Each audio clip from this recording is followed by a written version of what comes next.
Hello and welcome back to Genesis Designs and Modelcraft, and here on the bench today I've got a quick inbox of a couple of newly released Tamiya kits. And the kicker with these kits is they're not new at all, but I don't think any of them, with the exception of the vehicles, have really been freely available for a little while. This is the Dornier 335 per file arrow and Kubelwagen. It's a boxing that includes the aircraft and the vehicle, and along with that I'm also going to look at another one in the series, which is this, the Hayate with Kurogane, or for people of my vintage, that's literally the noddy car, isn't it? Yeah. So let's have a quick look then. So the arrow, this is one of the newer-ish Tamiya kits. This is from probably their sort of slightly golden era. This was initially released in the year 2000. So what we get in the box with this releasing, as a point to note, this release in the UK is going to cost you somewhere between £40 and £45. So it isn't the cheapest. So let's have a quick look at what we get for that money. Alright, we finally get to the bottom of the pile of plastic. There's quite a lot in this box. We've got all these separate bags for the Dornier kit, so let's just have a quick look at all the parts we get with this kit. So this is sprue B, sprue Bravo, and this is quite clearly the wing parts. Quite a big aircraft, this Dornier. It's a twin engine fighter. We've got one engine in the front and one in the middle with a propeller at each end. Quite a cunning idea as a way to reduce the drag on a twin engined aircraft, but it's so big and heavy that I'm not convinced it really made a big difference to the speed. As you can see, this is typical Tamiya of the era. Very, very crisp, neatly produced panel lines. They are slightly, by modern standards at least, slightly deep, but they're so crisply done you really can't hate the kit for it. There is some sort of rivet or fastener detail included across these parts, but it's not prevalent.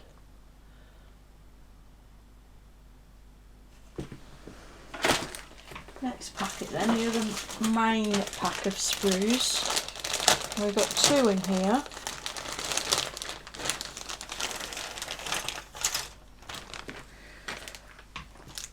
Polycaps. Why these aren't more prevalent in modelling, I don't know. I personally think they're brilliant. Got two sprues here, so let's look at this main one first. The fuselage halves. And just look at them. Hoofing great things. I get my P47 mule fuselage out for scale. The P47 is not a small aircraft, as we all know, but it's a fair bit smaller than this Dornier, look. Traditional layout, we've got vertically split fuselage halves, but we do have quite large sort of upper and lower panels. And here you can see that engine layout. We've got a mid-engine and a front engine and a propeller at each end. And again, it's that same very, very crisp panel line detailing, but nothing much else going on. It's very smooth. Internally, again, actually nothing going on at all there. But beautifully moulded, as you would expect. There's no real issues with flash or anything like that. I can see a bit of a sink mark just here. Get it in the light there. Nothing much though. A little bit of a sand will get rid of that. And then here we have a bunch of detailed parts, sprue C.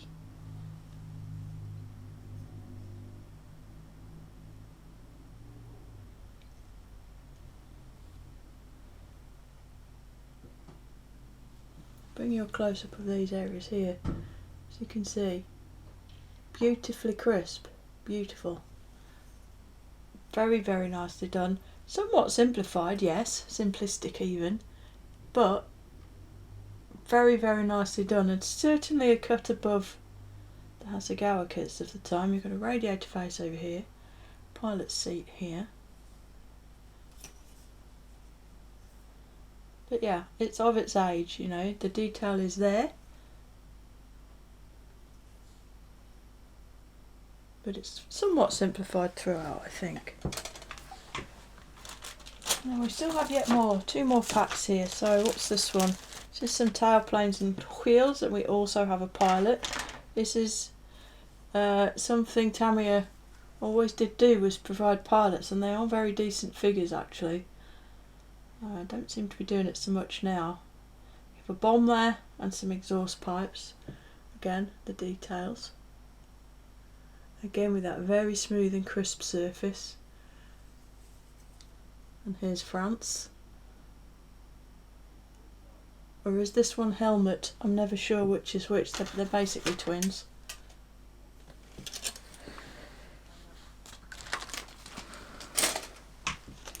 And finally, for the sprues in this kit, or the plastic parts anyway, a couple of propellers, some spinners, and the cooling flaps for what is going to be annular radiators. Again, just there's really, it's all absolutely competent, beautifully moulded, no dramas there at all. Transparency wise, we have this slightly small pack. I can't remember if Tamiya did the 2-seater version of this or if it was Monogram or someone like that. I definitely built a 2-seat one of these when I was a lot younger. I remember it having massive canopies. This one not so much.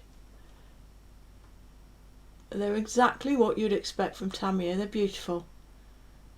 The framing is in the form of very lightly raised panel lines, which makes them easy to mask, but also makes, once they're painted, they don't look overdone and chunky like an actual raised strip often does. Got a landing light cover, gun sight, and also a sort of navigational position lamp there as well as strobe. Lovely stuff. And then also for this kit, for this model, wrapped up in this massive section of bubble wrap is a nose weight, which is annotated thus. And it fits, it's designed to fit into that nose and just sit there and not rattle about. Instructions for this one, again standard Tamiya. There's a sheet of notes, of which none of it is in English. A little bit of a size demonstration. It's obviously talking about other asymmetric designs and presumably performance, since the Meteor is mentioned. And here's another push and pull aircraft. But as I say, none of this is in English, so I don't know what it's actually saying. The actual instruction booklet then, lifted straight from the original release, I reckon. You've got your history on the front in 4 different languages. And then, in true Tamiya style of the day, it folds open. I don't know about anybody else, but this style of instruction booklet really gets on my nerves because you always end up having to fold everything. Paint call-outs, clearly Tamiya, a little bit of tools suggestion and some notes and cautions. We begin with Helmut's office there. Building that into this sort of substructure.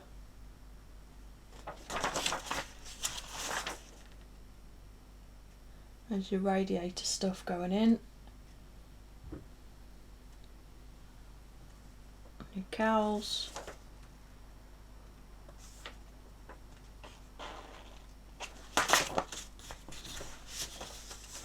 Whoopsie, building up the undercarriage. Popping it in. Got a bomb bay there in the belly. You can have 2 bombs in there.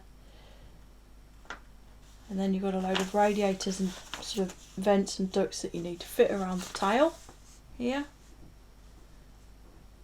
2 propeller assemblies complete with polycaps. And finally, fitting the canopy. Paint schemes are limited to just the one. Yeah. Which is very, very vanilla. Standard 7071 over 65 if I'm not mistaken. Let me just double check that with the colour call outs, although they're obviously Tamiya's owned. Yeah, 7071 over 65, very, very standard. And the decal sheet here,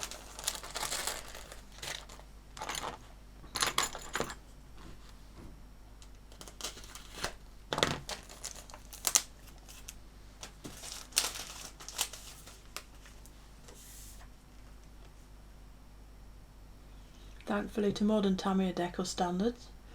Got an instrument panel and a seat harness decal.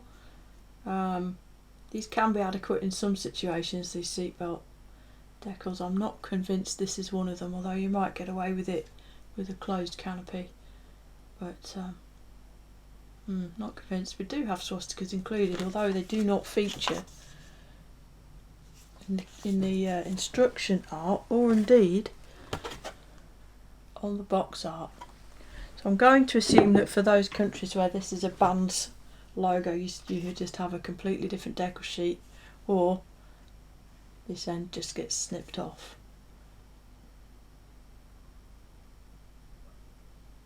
Yeah, they look nice. A little bit of stencil detail there. Nothing too amazing. Standard Tamiya fare. And to spice this up, what they do throw in... Oh, hang on, I've got more Dornier stuff hiding in the Kubelwagen stuff. And we've got a tech tips leaflet as well. This shows you how to use nippers and drills and glue. Talks about test fitting, how to remove plating if there is any, and a little bit about painting too. And we do have that old fold out large scale.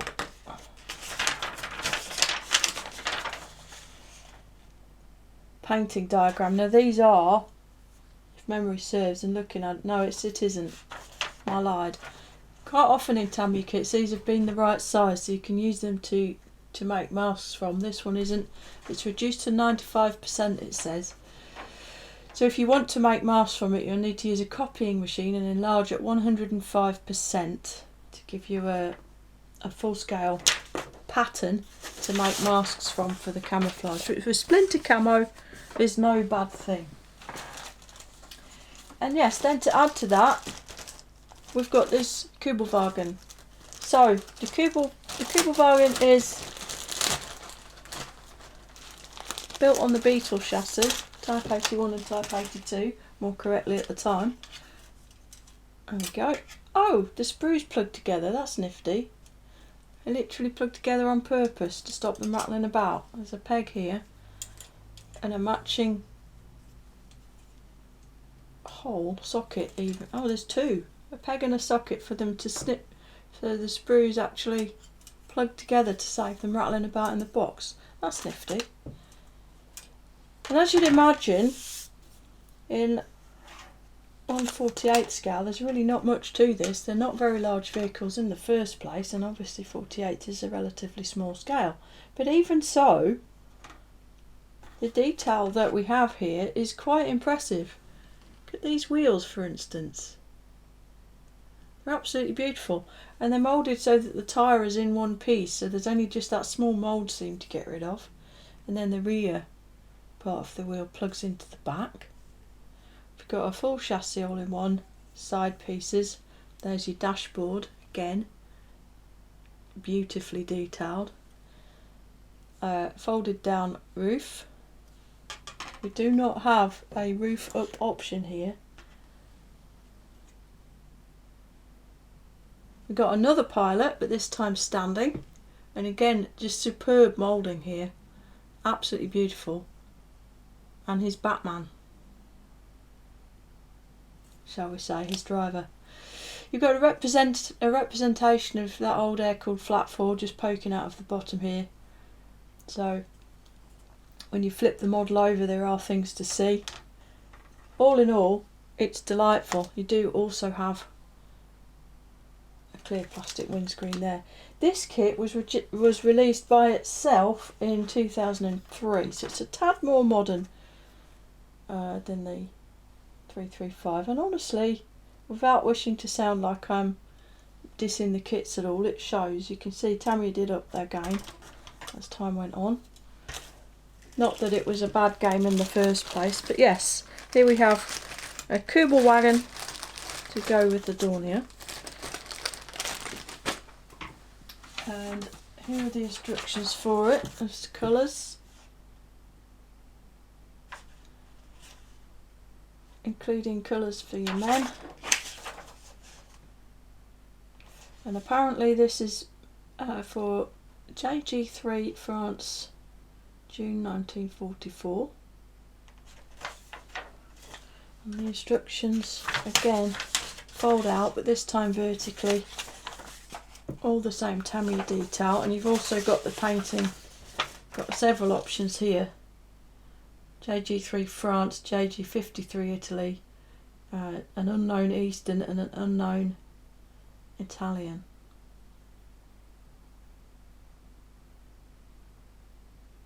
Noting that the number plate given for this unknown Italian front is a Wehrmacht one, whereas these are Luftwaffe. But as you'd imagine, with such a small kit, it's not terrifically complicated to put together, and it's the kind of thing that I think you could quite happily build to a decent standard over the course of a weekend. I haven't, despite my deep interest in air-cooled VWs, actually ever built one of these. I've built a Kubelwagen some time ago, and we do get a little decal sheet with this one too. Here he is.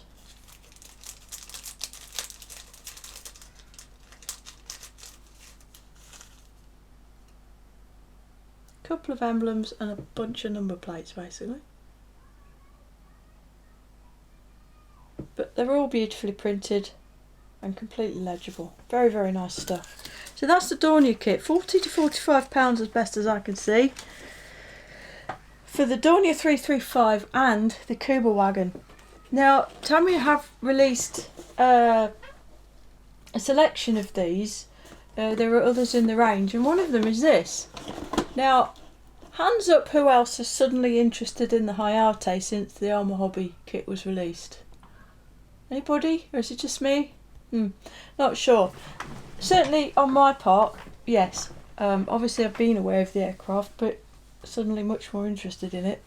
So to see this one being released did intrigue me, and I wondered, what do we get in this one? So obviously we get the Kurogane, or the Noddy car, and the kit, but I wasn't familiar with the kit, and all becomes apparent quite quickly when we lift the lid. This is one of the old school Tamiya kits, so I've been on Scale Mates, and, and I can't quite believe it. I can't quite believe this, but on there it says that this kit was released in 1972. Yeah. It's literally the same age as me. I'm astonished. So let's have a look at this. Absolutely ancient. No, it's in the prime of its life, this kit. 1972.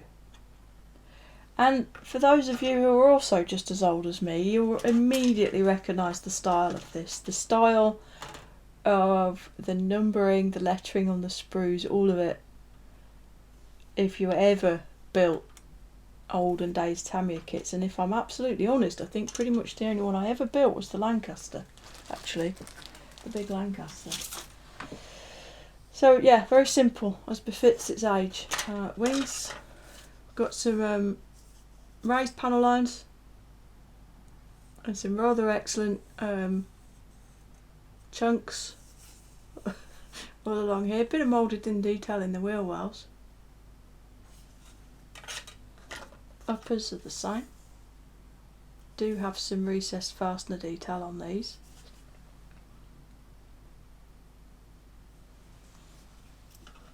Big chunky sprues and sprue gates, and then two other sprues, fuselage halves.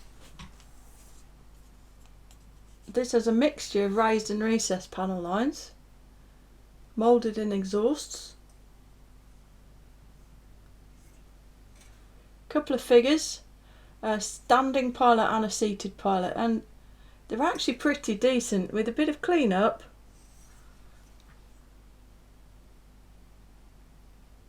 Hitoshi-san will look alright. Undercarriage doors, we've got closed and open variations of those. One piece wheels, undercarriage legs, quite simple, quite basic. And here's the other one, one piece tail planes, a one piece engine. It's all exactly what you'd expect for a kit of this era. But what you might not expect is how cleanly moulded it still is, even after all these years. Although I don't think this kit's been released all that many times actually. And in fairness, while we chuckle about it, if you cast your mind back to what the likes of Airfix were doing at the same time, it's very competitive. It's very competitive indeed. So this kit retails at the from what I can see, £35 to £40 on this one. So you might be like me thinking, well, gosh, that's quite a lot of money considering how old and basic it is. Here's the transparencies for it, which actually look really, really good.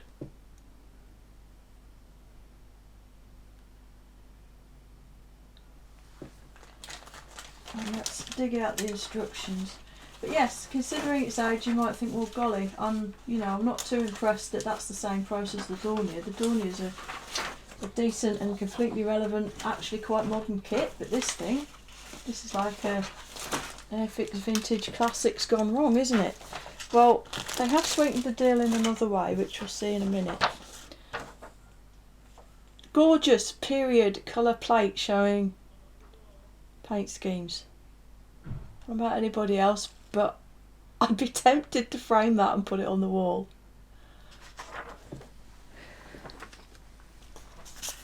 And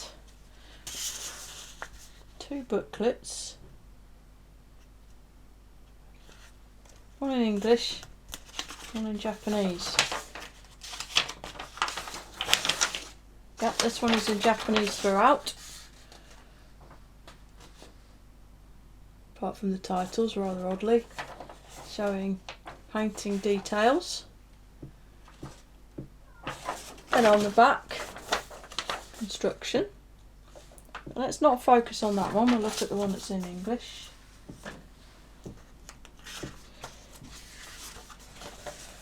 And even the typeface, it's just nostalgia central, I think.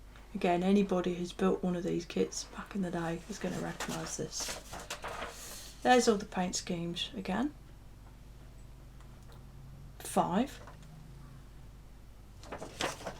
And then on the reverse we've got the building sequences, which again, going back to the olden days, has got sort of a plethora of margin notes as you go through the steps. I'm going to reel it by like a Paris-Dakar course note.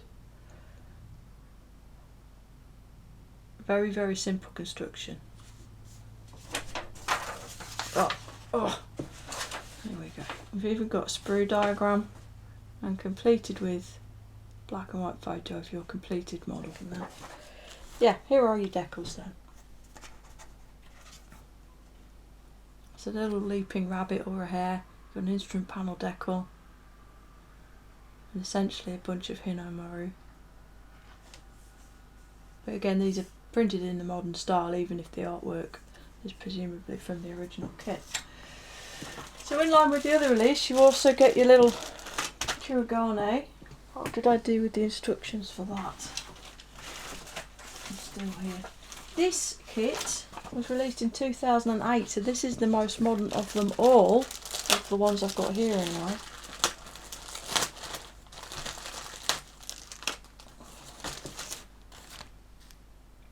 And it's remarkable actually in its simplicity to me. A dear little thing. Essentially a one-piece body shell. It's not looking any less like a noddy car now that I look at it again. A one-piece chassis, some front wings, some wheels, tyres, yeah.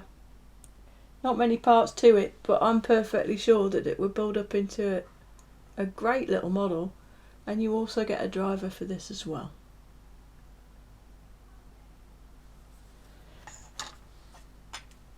Transparencies on this one include the windscreen themselves, but also the hood parts.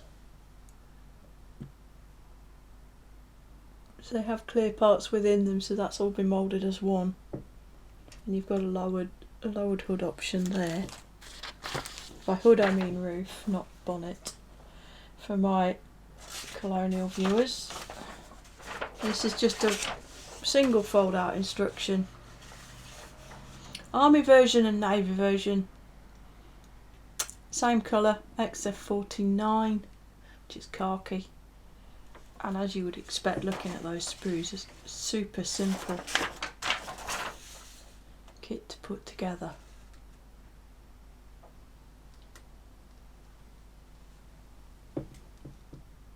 Lovely stuff. That is 40 years of Tamiya development right there. So yeah, I mentioned earlier the price. Why is it just the same price as the Dornier when this Hayate kit is ancient? Well, in this kit Tamiya have provided a base, a lovely big black plastic moulded base, and also supply a sheet of diorama material, turf, to stick onto it to park your completed models onto. And if these were sold separately by Tamiya, I expect there wouldn't be much change out of £15 probably just for these. So whether or not that makes the value deal for anybody is a completely personal thing, but at least it shows that Tamiya are aware of what they're doing by offering this super old and basic kit in a brand new box, and they are mitigating that by including these extra parts. I think this is a really nice idea. It's not the first kit of its type that I've had.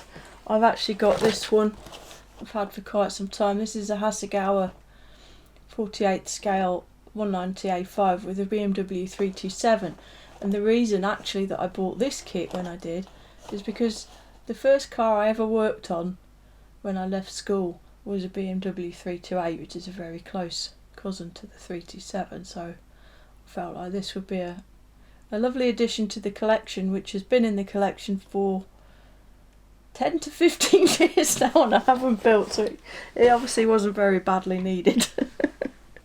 But there you go. That's a little quick look at this new set of releases from Tamiya. They've also released, I'm not going to be able to remember, there's definitely a P51. I think there might be a Spitfire with a Tilly, P51 with a Jeep, and a couple of, there's a Messerschmitt 109 with the Kubelwagen, and maybe a couple of others. They're all around about sort of the £40 to £45 mark. Just realised I forgot to show you the Kurogane decals. Here they are. It's just a dashboard and an emblem on that sheet, and then this one is some of these nifty little sort of metalised decals that Tamiya do.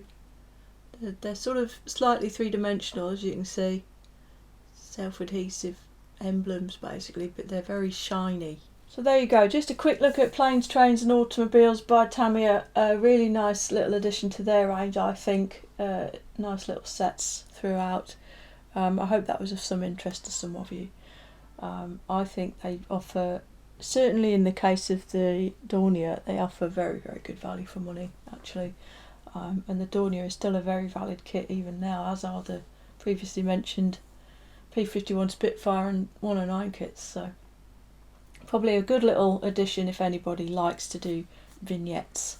So with all of that said, it only remains for me to say, look after yourselves, look after each other, and Genesis out.